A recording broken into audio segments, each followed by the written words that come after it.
Hello everyone, কেমন আছো তোমরা? আশা করি সবাই ভালো আছো। তো welcome to my new mini blog. তো গাইস, আমি আছি কর্ণাটকে। তোমরা জানো আমি কর্ণাটকে। তো গাইস, আমরা এসেছি কর্ণাটকের কাজে।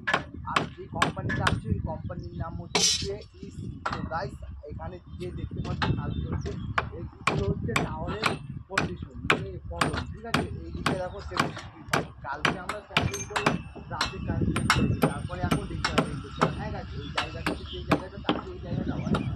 ঠিক আছে, তোমরা যদি কেউ আসতে চাও তাহলে আমাকে কমেন্টে বলো। ঠিক আছে, ও মামা এদিকে আসো না গো, ঘুরো এদিকে একবার ঘুরো। দেখো আমার মামা ইউটিউব পাগল, ইউটিউবে ভিডিও করছে। দেখো পিলা ওই তোমার টাওয়ারের কলমে উঠে কন্ডিশন করা হয়েছে, ওই কলমে উঠে গিয়ে ভিডিও করছে, সব কাজে ব্যস্ত। আর আমার মামা ভিডিও করাতে ব্যস্ত। হ্যাঁ, আমার মামাকে লাইক কমেন্ট শেয়ার এমন ফলো করে দিও বা